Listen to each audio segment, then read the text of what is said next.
하나님이 오늘 우리에게 주시는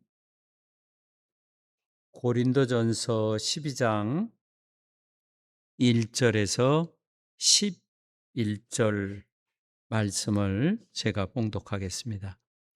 고린도전서 12장 1절에서 11절. 신약성경 277페이지.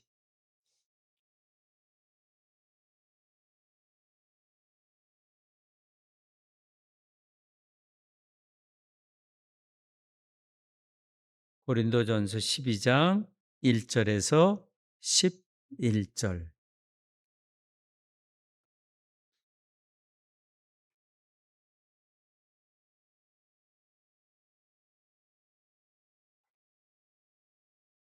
예, 제가 읽겠습니다.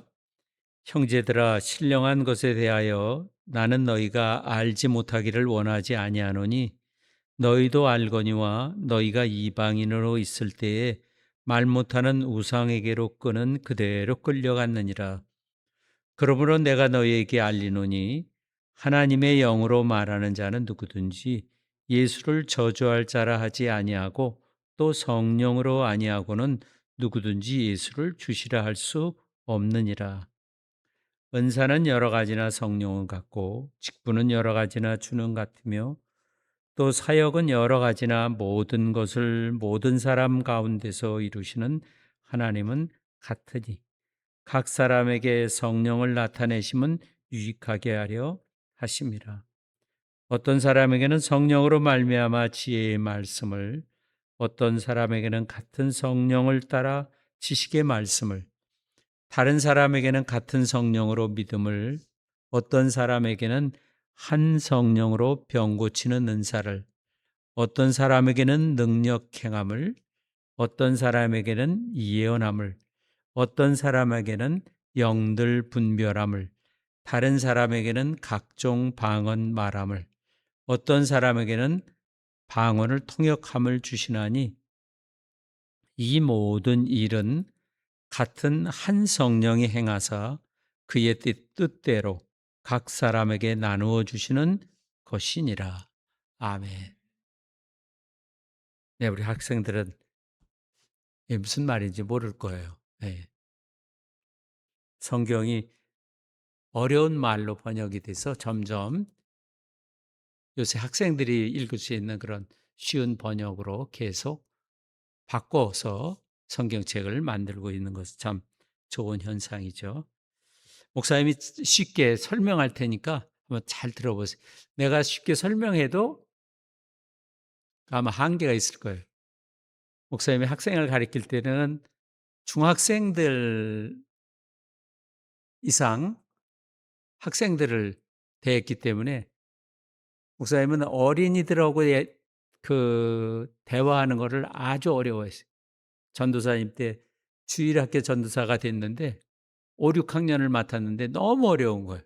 왜냐하면 한 번도 대화해 본 적이 없기 때문에. 오늘도 그와 크게 다르지 않습니다. 성령의 은사를 바르게 이해하라는 거예요. 여기 12장 1절에 보면 같이 한번 읽어볼까요? 12장 1절. 형제들아, 신령한 것에 대하여 나는 너희가 알지. 네, 이게 부정이잖아요. 알지 못하기를 원치 않는다. 그러니까 뭐예요? 그냥 알라. 왜 이런 긍정이 아니고 부정을 썼냐 하면 이거는 강조하기 위해서 부정을 쓰는 거예요. 그러니까 성령의 은사를 알아야 되는 거예요. 모르면 안 된다는 거죠. 사도 바울은 고린도 교인들에게 성령의 은사들을 이해해야 된다.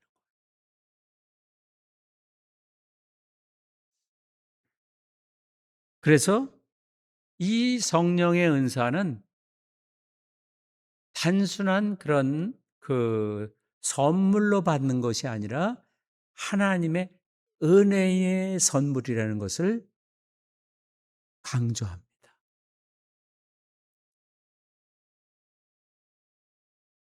오늘날에도 성령의 은사를 둘러싼 오해들이 있습니다. 신약 성경이 완성된 후 좀 더 구체적으로 보면 사도들이 다 세워진 후에는 성령의 은사들이 끝났다. 방언이나 기적이나 또는 초자연적인 그런 은사들이 모두 중지됐다. 그러는 은사 중지론자들. 은사가 중지됐다는 거죠. 그와 반대로 성령의 은사를 개인의 영적 우월감으로 뽐내는 과시적인 도구로 남용하는 열광주의적인 그런 열광주의자들. 이 둘은 다 우리가 조심해야 돼. 우리는 다 그쪽으로 갈 수가 있는 그런 자질을 갖고 있기 때문에 이 둘을 주의해야 됩니다. 고린도전서 13장 10절에는 온전한 것이 올 때에 부분으로 하던 것들이 패하리라. 온전한 것이 오면 부분적이 패한다는 것은 이거는 성경이 완성돼서 온전해든지 또는 사도들이 온전히 세워진다는 뜻이 아니라 종말에 예수님이 다시 땅에 재림하실 때 그때 되면 이 은사들은 다 뭐예요? 이제 멈추게 된다는 겁니다. 우리가 종말에 기쁨으로 예수님을 보게 되면 저와 여러분들이 얼굴을 이렇게 보는 것처럼 이렇게 주님을 보게 되면 그때는 이런 은사들을 더 이상 필요하지 않게 된다는 거죠. 오순절에 부어진 성령의 기적적인 은사들은 초대교회에만 국한된 것이 아니라 주님이 다시 오시는 그날까지 계속해서 역동적으로 나타나야 하는 것입니다. 그래서 은사 지성론의 믿음을 우리는 굳게 붙잡아야 합니다. 그래서 주보에도 하나님의 그 역사, 성령의 역사는 초자연적으로 계속 오늘날도 지금도 행해지고 있다고 우리는 그걸 믿는 신앙으로 고백합니다. 오늘 성경의 가르침을 통해 성령의 은사에 대해서 세 가지 핵심적인 그런 원리를 깨닫고 우리가 마가의 다락방처럼 성령에 충만한 그런 우리가 되기를 바랍니다. 첫째로 참된 그 성령의 역사를 분별하는 기준이 뭔가? 이렇게 일어나는 것이 성령 하나님의 역사다. 그것을 분별하는 기준을 제시합니다. 그러면서 사도 바울은 고린도 교인들에게 2절에 고린도 교인들이 이전에는 말 못하는 그러한 우상 숭배, 말 못하는 우상에게 끌려갔을 때를 이야기합니다. 이방 종교, 기독교가 아닌 종교에서의 영적 현상은 사람의 그 인격과 자유의지를 빼앗고 통제하는 노예적인 굴종으로 사람을 이끌고 가지만 살아계신 하나님의 영은 결코 그렇게 역사하지 않습니다. 성령님은 인격적이고 이성적인 질서 안에서 철저히 예수 그리스도의 주권을 드높이는 그리스도 안에서 움직이시는 분이다. 3절을 같이 한번 읽어보죠. 3절 시작.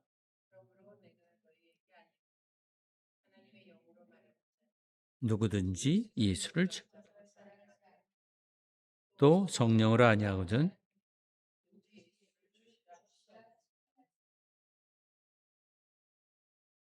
아무리 눈에 보이는 화려하고 초자연적인 역사가 일어나도 예수님을 주인으로, 예수님을 하나님으로 고백하지 않으면, 예수님의 주권을 높이지 않으면 성령님의 역사가 아니라는 거예요.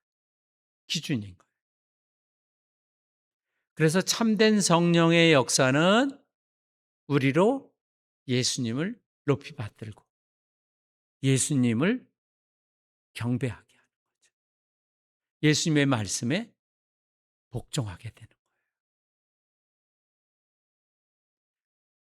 그래서 모든 그리스도인들은 예수님께 복종하는 거예요.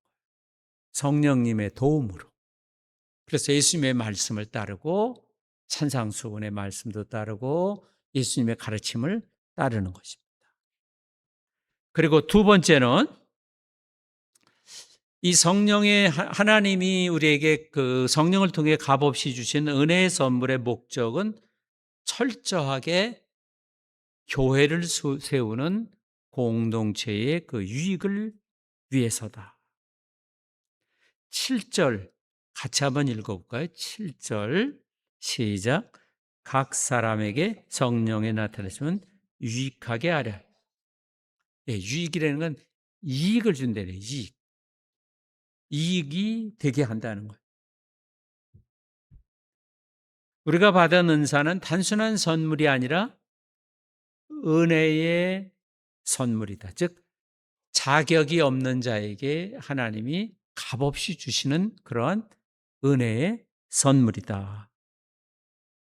그래서 이 은사들은 모두 한 하나님, 한 성령께서 교회를 위해 나눠주시는 것이기 때문에 결코 자기 자랑을 할 수가 없는 것입니다. 왜냐하면 하나님, 예수님, 성령님을 통해서 우리에게 주신 선물이기 때문에 이게 내 것처럼 으스대거나 자랑할 수가 없다는 거예요. 그래서 성령의 나타나심은 유익하게 하려 하심이라. 여기서 유익이라고 하는 것은 자기의 영적인 깊이를 뽐내거나 개인의 이익을 얻기 위함이 아니라 철저하게 그리스도의 몸된 교회의 유익, 즉 연약한 교인들을 사랑하고 섬기기 위한 공동의 이익을 위해서입니다. 이렇게 서로 다른 그 은사를 주신 것, 4절에 보면 4절이나 5절, 6절에 공통적으로 나오는 게 있어요. 뭐냐면 여러 가지, 여러 가지, 여러 가지. 즉 다양한, 서로 다른. 우리가 친구들을 보면 재주가 있어요. 재주. 근데 재주가 다 달라. 어떤 친구는 잘 뛰어. 운동장에서 잘 뛰어. 그런가 하면 어떤 친구는 물속에 들어가야 빨라. 또 어떤 친구는 얼음판 위에 가면 무척 빨라. 다 재주가 달라요. 어떤 사람은 노래를 잘해, 어떤 사람은 그림을 잘해, 어떤 사람은 재주를 잘 못해. 이렇게. 그러니까 각자 재주가 다 달라요. 타고난 건데 이것은 하나님이 그렇게 주신 거예요. 선물로. 왜 그러면 하나님이 다른 재주, 재능을 주셨을까? 내가 이렇게 대단하다고 뽐내기 위해서가 아니라 다른 사람들을 유익하기 위해서 재주를 주신 거예요. 그래서 여러 가지 서로 다른 재능으로 서로를 돕고 교회를 멋지게 세워가도록 하기 위해서. 한번 생각해 봐요. 친구들이 다 빨리 달리는 친구 같이 모여서 뛰면 다 잘 뛰어. 그런 친구가 10명 있으면 무슨 재미가 있겠어요. 맨날 10명에서 뛰어만 다닐 텐데. 다 달라. 빨리 빠른 사람, 느린 사람, 노래하는 사람 같이 어우러 주니까 어떻게 해요? 그게 보기가 좋은 거죠.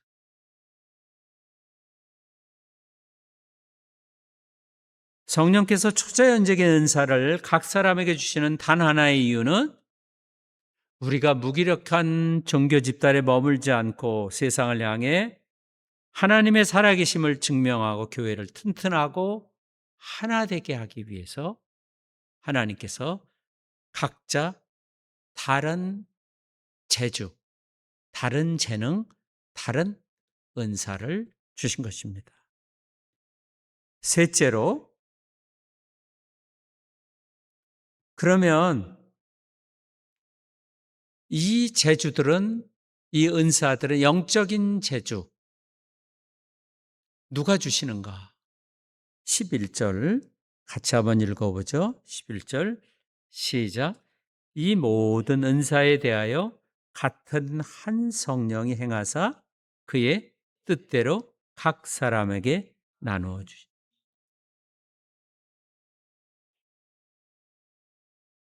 우리가 그 재주나 재능은 인간의 노력이나 자격으로 쟁취하는 것이 아니에요. 어머니 뱃속에서부터 타고나야 되는 것처럼 성령의 은사도 내가 노력한다고 얻어지는 게 아니고 내가 뭘 붙잡는다고 되는 것이 아니라 성령 하나님께서 그분이 아주 기쁜 마음을 가지고 각 사람에게 나눠주신 거예요. 너는 이런 은사를 받아라.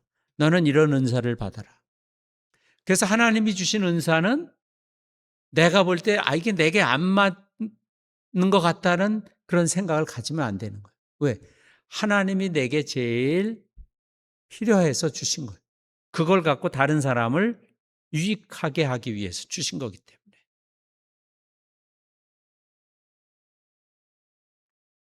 그래서 이 은사들은 그의 뜻대로, 여기서 11절에 그의 뜻대로라는 것은 하나님이 계획하시고 하나님이 기쁜 마음으로 주신 거예요.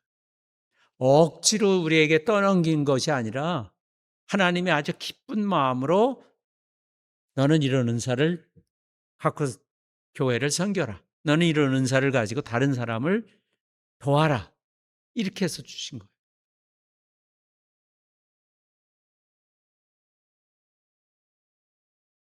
그러니까 성령님이라는 한 분의 기획자가 우리 모두에게 똑같은 선물이 아니라 각자에게 꼭 맞는 다양한 종류의 선물, 은사를 나눠주신 것이다. 다양하지만 나에게 꼭 맞는 은사를 하나님이 아주 기쁜 마음으로 주신 것이다. 그래서 본문에는 여러 가지 은사들이 있습니다. 지식의 말씀, 지혜의 말씀, 믿음, 병고침, 능력, 행함, 예언, 영분별, 방언, 그리고 방언, 통역. 9가지 다양한 은사들. 로마서나 또 바울서신에 보면 다른 또 은사들이 더 있습니다. 여기서는 9가지 은사들. 이렇게 다양한 것은 한 성령 하나님께서 다양하게 활동하신다는 것을 보여주는 것입니다. 우리는 특정한 은사를 가졌다고 해서 더 우월하거나 어떤 성화의 꼭대기에 오른 것도 아니고 반대로 특정한 은사가 없다고 해서 열등한 것도 결코 아닙니다. 이 은사는 모든 교인들에게 동등하게 다르게 줌으로써 그것이 모아져서 아름다운 주님의 몸인 교회가 되도록 하기 위한 하나님의 계획입니다. 한 분이신 성령님이 우리 모두를 위해 각양각색의 다양한 재능을 아낌없이 나눠주셨습니다.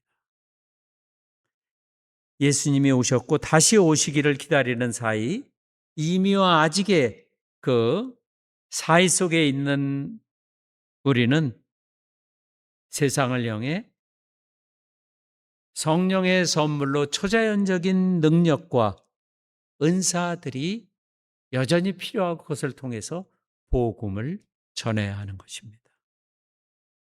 은사 중지론자들처럼 성령님의 능력을 제한해서도 안 되고 반대로 은사를 자랑거리로 전락시키는 종교적인 교만에 빠져서도 안 됩니다.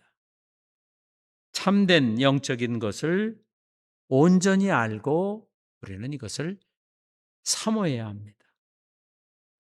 성령의 다양한 초자연적인 선물을 열렬히 구하되 모든 은사의 사용 방식은 오직 십자가 복음에 고정시키고 다른 사람을 사랑과 또 섬김이라는 그러한 튼튼한 테두리 안에서 우리는 사용해야 하는 것입니다.